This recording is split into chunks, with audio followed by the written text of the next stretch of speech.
Thomas the Tank Engine and Friends, Wooden Railway Adventures, Episode 163, Old Square Wheels.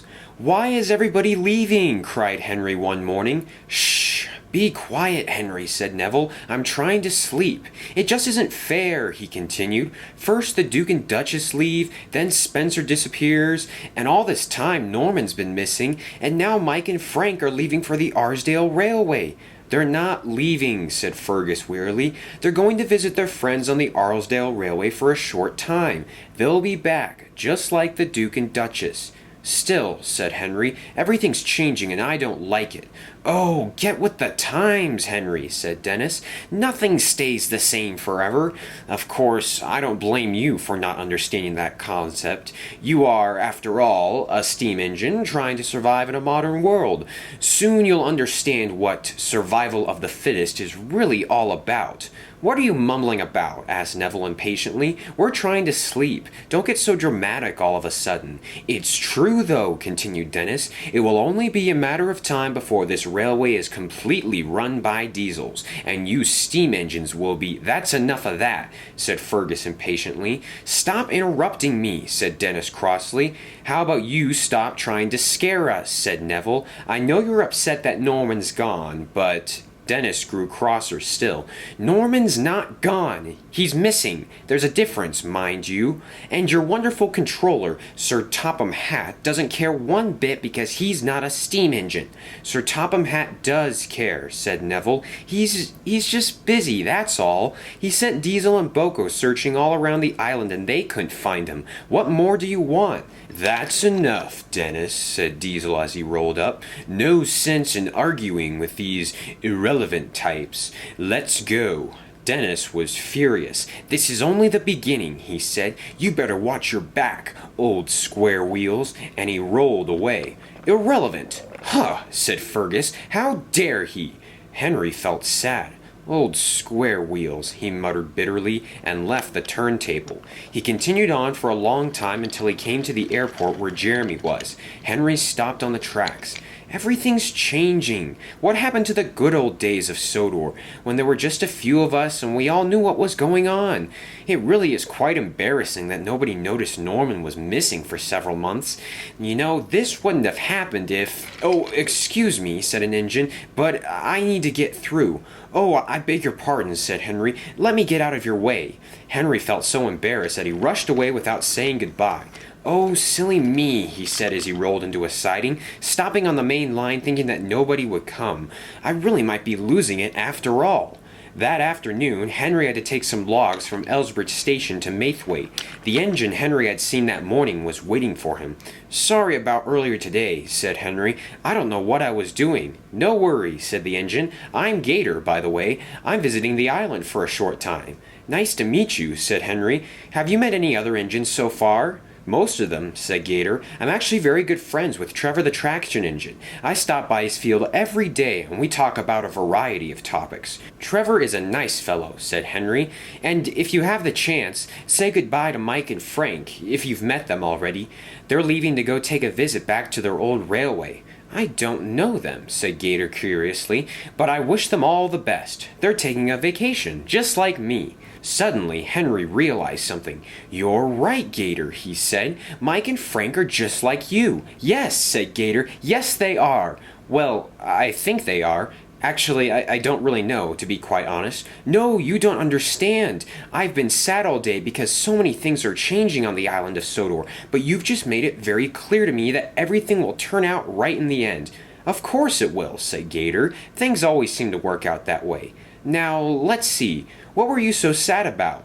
"Ugh, a variety of topics," said Henry. "One of them was the fact that there's so many new engines on Sodor all the time. Don't get me wrong, I like visitors, but there's no sense of community, and I feel as though we as a railway aren't very strong. It's quite concerning, considering there have been some strange happenings lately." Gator nodded. "Yes, Trevor told me what happened a few nights ago. Quite scary, really. But don't you worry, Henry. Don't let the diesels call you old square wheels because you're not. You may be an older engine, but you certainly know a lot more than those young'uns do." Henry felt much better. "Thank you, Gator. I actually feel very good right now. Do you want to go have some fun?" "Why not?" agreed Gator. Henry and Gator left the station and their trains behind. They were both very happy that everything was much better than it was before. Each of them found a truck and pushed them near the airport junction. "This is quite silly," said Gator, "but who cares? It's time we had some fun. Don't you agree, Henry?" Henry chuckled. "Oh, absolutely. I feel like a silly little tank engine messing around in the yard. This is going to be fun." Henry backed up and bumped his tanker hard. It rolled down the line and became derailed at a switch. "Oh no!" cried Henry. "I didn't mean for that to happen. We must go get the breakdown train and fix that immediately." "No worries, Henry," said Gator. "We have some time. The odds of an engine coming along and striking that tanker right now are second to none." Just then, Gordon rounded the bend and smashed into the tanker head on, sending tar flying down the track and covering the ground. "Apparently," said Gator, "the odds are not in our favor." "What is this?" cried Gordon. "Henry, Gator, did you cause this?" "Sorry, Gordon," said Henry. "Gator and I were just trying to have some fun." "Have fun? On the main line? Are you crazy? Good thing I wasn't pulling the express, or else." "That brings up a good question, though," said Henry. "Gordon, why aren't you pulling the express?" "Oh, Well, I decided to let James pull it today. You know, he had been bugging me so much lately that I just finally gave in."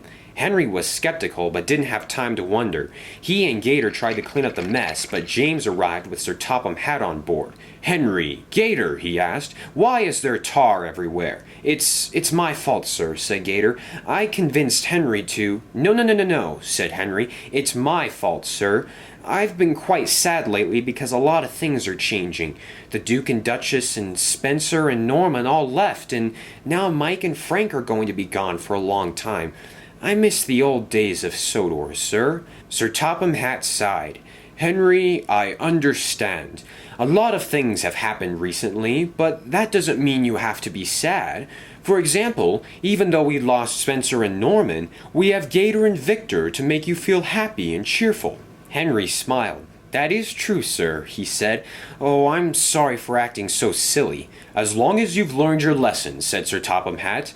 "But the problem now is this tar is getting sticky, and it will ruin the tracks unless it's cleaned up properly. I will have to get a repair crew out here soon. Now, I believe both of you have trains to pull, am I correct?" "Yes, sir," said the engines, and they rushed away. "Well then," said Sir Topham Hatt, "it appears— Oh, hello, Gordon. I almost didn't see you there. Any reason why you didn't pull the express today and decided to let James take it?" No, sir," said Gordon. I just wasn't really feeling up for it today. Goodbye," and Gordon puffed away. "What was that about?" asked James. "I mean, I'm very happy to be taking the express, but that was just strange." "Indeed," said Sir Topham Hatt. "Henry's right about one thing, though. Things are changing, but hopefully everything will turn out for good. Gator seems to have made a positive influence on him, but it will only be a matter of time before Diesel and his friends start making all of the engines question their relevance. Anyway, carry on, James." Sir Topham Hatt hopped aboard and James sped away. Things may have been changing on Sodor, but nobody was going to call Henry Old Square Wheels from now on.